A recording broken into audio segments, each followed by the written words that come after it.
How's it going, backpackers? Dave coming at you again with another edition of Off-Grid into backpacking, hiking, camping, and gear. And this is a video that I wasn't sure that I was going to make. I definitely made a short video on this, or a shorts video on this, but wasn't sure that I was going to make this one. But I was like, you know what? This thing is cool enough that I have to showcase it. Fits in the palm of my hand here, and that is this guy right here. We're talking about the RovyVon A5 G4 flashlight here. Stupid name, sounds like something that, like, you know, Tom Cruise threw out there for Tropic Thunder, you know, flying in the jet. But yeah, you know, all jokes aside, this thing is actually pretty ridiculous. I've seen it on maybe only one other channel so far, and in the marketplace on, I think, Z-Pack's website. So I decided to pick it up mostly for the weight savings and for my UL loadout kit, so it's included in that as well. But this thing is chock full of features here and definitely deserves a look, not just for the weight, but because of all the other features that I'm going to get into in this video right about now. So obviously we're going to get into all the normal good stuff here. Normal MSRP, the size, the weight, as well as my pros and cons, why I decided to pick it up and why you should consider it as well. So a new piece of gear coming at you. Let's get right into it here. First and foremost, if you go to their website, you're going to be able to find a ton of different models. It seems like this company's been around for a little bit now. Not sure why we haven't thought of this one before. I've heard of this one before, but I'm sure glad that I did. Normal MSRP for this particular model is usually around $38, but I got it, I think, somewhere around 20% off on Amazon, like $5 off on Amazon. Throw it in your wish list. They do go on sale periodically, and just like hunt around for those deals. You should be able to find one. So even at that price of, you know, what did I spend on it? Somewhere around like 32. I might have gotten $5-6 off. It's still a little bit more expensive for a headlamp or alternative light source option, right? But worth a look for sure. The overall size on this is 0.59 inches in depth, it says, 2.36 inches high, and then another 0.59 inches, in overall width. So definitely pretty narrow and only a couple inches tall over here. So, you know, can fit in the palm of your hand, and that's probably a con that we're going to get into, obviously, right? But yeah, let's just get into all the different features of this right now. I'm going to talk about the pros. First and foremost is going to be the overall weight on this. So just the flashlight alone, without anything else in it or on it, is going to weigh, I think, somewhere around a half an ounce. To use it for backpacking, if you want to like put it on top of your hat, like right here, you have to include this little clip here on top, and that adds somewhere around 1/4 of an ounce of extra weight. So the total weight on my scale is somewhere around 0.78 ounces, so still lighter than some of the lightest headlamps that you can get out there. Another pro that I have here is that it's 100% waterproof. It is super compact, so that's a pro, but it's also going to be a con. But it doesn't take up that much space. Obviously, it's ridiculously tiny. It's about the size of probably like a chapstick tube. Actually, let me get it right now to show you. I got a little tube of Blistex here, so it's right about the same size there. It might actually be a little bit shorter than it, and probably about the same diameter there, and just a little bit heavier than that as well. The next pro that I have is that it has a lot of different light features on it. So if you and there's only one single button, so that's a pro or con depending on how you look at it. But getting into some of the features now, if you just hold the light down, just the one button, if you just hold it down, it gives you the brightest light option. So I think it goes up to 650 lumens, which is pretty high for this tiny little light. In order to keep the light on, you have to do a double click on it. And the double click is going to go into the mode that is your memory mode. So that's another pro, is that it has that memory option there. And then you can kind of cycle through without trying to blind you here. It goes up to the highest again, which is that 650 lumen mode, and then it goes all the way down. That's actually on there to I forget how many lumens that is. I'll throw it up on screen, but it's not that many. It's a tiny one. I'm not even sure if I can actually use this even in the tent at that mode, because you can't really see anything at night at that mode. And then again, just clicking it once cycles back up. So 4 different main light modes. If you click the button 3 times, another cool feature is that it has this lantern mode. So they have these 2 additional lights on the side here, and they have 2 different brightness settings on the lantern mode. It goes up even higher there. This is critical, I think, and an awesome feature, and not in any other headlamp that I've ever used, in that you can use this, you know, for your incandescent glow, right? You can use it as a lantern like the flex tail pumps, or my favorite, the Gigapump. And they have a couple of different light settings here as well. So if you're just sitting around camp, you don't want to have a fire at night, you can just have this side mode here. And this mode is also really good if you don't want to blind somebody else. So if you don't want that direct light and you just still want to be able to see, I found that this is a pretty helpful mode for that as well. And then if you click it one more time, it's going to go into your red light mode. So it also has a red light mode. They have a A7 model. This is the A5. They have an A7 model that I believe is a newer model, because since they went up in the overall number. I could be wrong on that one there, but that model does not have a red light mode. It has a couple of less modes. I think this has like 8 or 9 modes, and that one only has like 7 or 8 modes. And it doesn't have this red light mode, so again, to not blind anybody. And then it also has the SOS feature here, if you were to need that, and then it goes back to it. In order to turn it off, you just hold it for like 0.5 seconds, like half a second to turn it off. And then as you have the lights on, another cool pro here is that we also have a glow in the dark feature. I'm not sure you're gonna be able to catch that on camera. Maybe I can throw it into the B-roll. But yeah, you can see it there. It also charges the glow in the dark feature on this. It's a pro, but it's also a con. It doesn't last forever, so I guess you know, if it's out in the sun, I've noticed that with the sun, it also charges it a little bit as well. But it's primarily when you have the light on that it charges that glow in the dark feature. So really good to be able to find it in your tent at night. It's another great feature that I'm not sure too many headlamps have. But it doesn't last forever, so I think, you know, come morning time, it's probably going to die out for that that glow in the dark feature. Another pro here is going to be the charging option. You're not probably going to be able to pick it up on camera. It's right here, but that's a little flap, waterproof flap for the USB-C option. Let me see if I can pop it out here for you. So USB-C rechargeable there. I'm not sure how long it lasts. And another con, which I didn't throw on this list, but I'm going to mention it right now, is going to be the fact that it doesn't have an indicator, so it doesn't have a battery power level to let you know how much juice is left in this.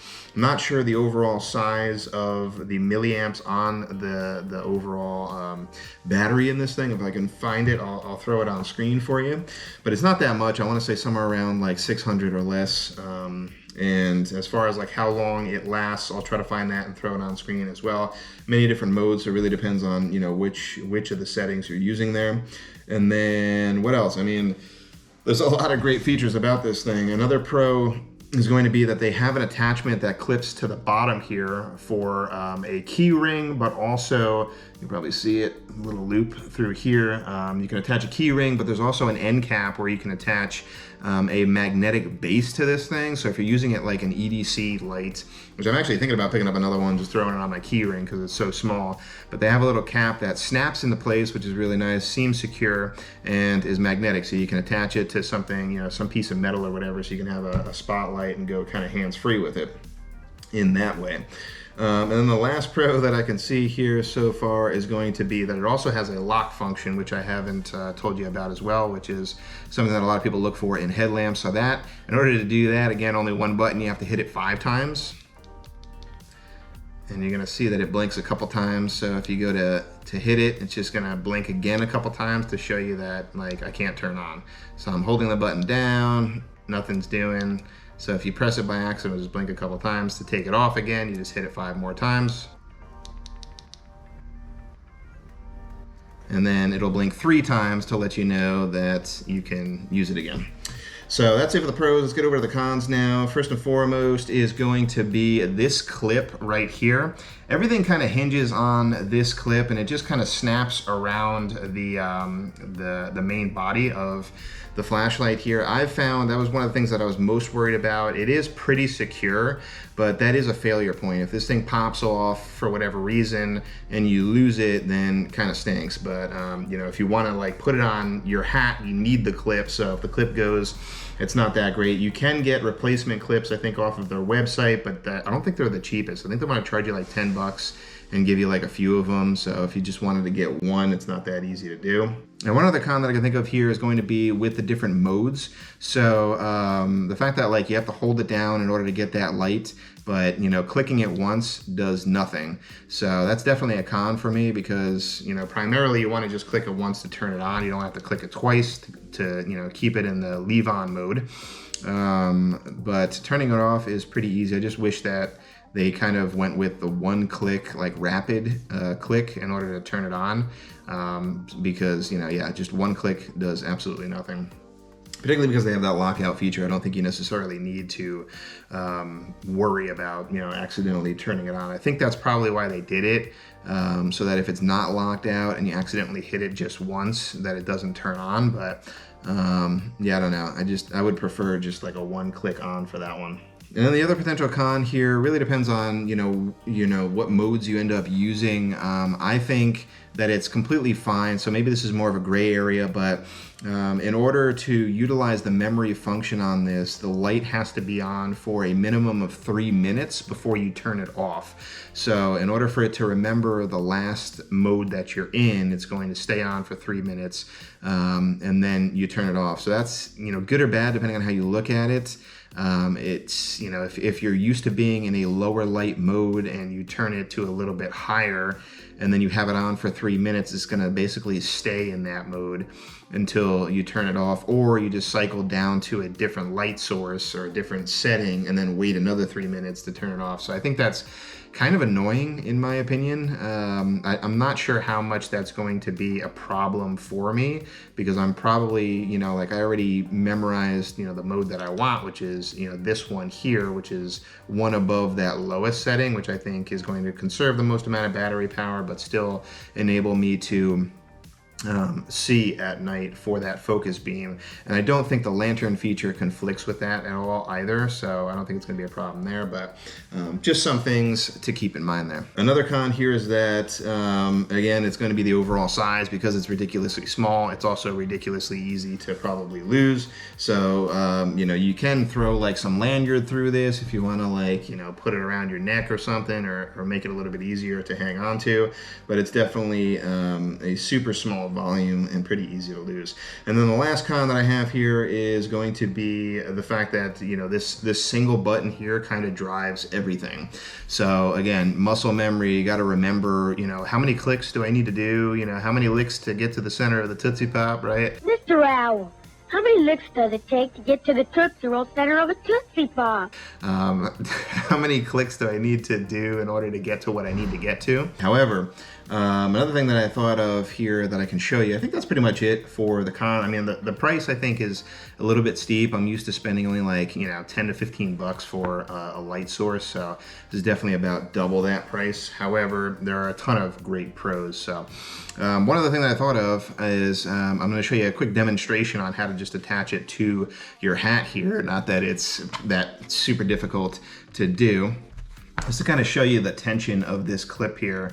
There is a decent amount of tension. I was worried about that. I put it on in this formation. You can, so it has the light source in the front here, and then the clips off to the back. You can switch it if you want to, but it works pretty well to clip it onto your hat in that formation there. So there you go. That's how it slides onto your hat right there. So I'm probably going to usually use it where it's facing up here for that direct beam.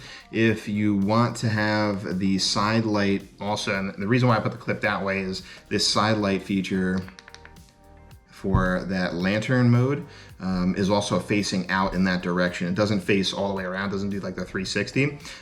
So if you wanted to have that mode, I would just flip it underneath, and you can use that for like, you know, a light source for reading, or like reading a map or something like that. But it's pretty secure, like it's on there. Like you'd have to really force it to get that off, like, you know, shaking it and everything. Like, you're not going to really be able to get that off. So that was one thing that I was really worried about, as well as maybe potentially damaging your hat. I don't really see anything as far as like clipping it onto the brim of your hat that it would, you know, damage that. Another cool thing here is you can like put it onto, you know, the top of your shirt here if you're not wearing a hat at night.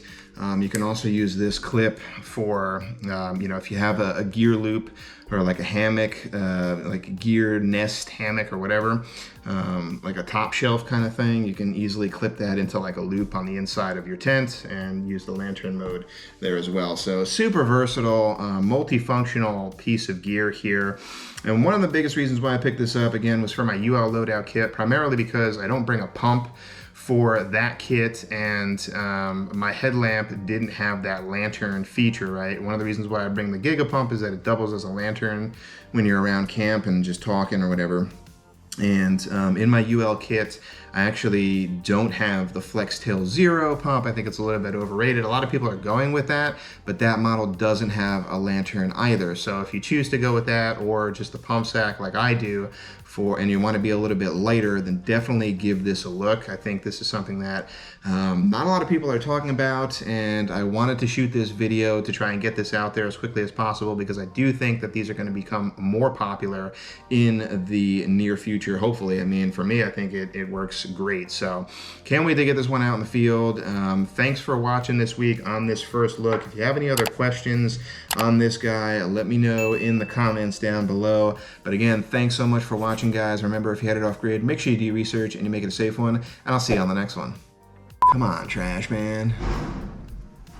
Right outside. Yep, just take your time there.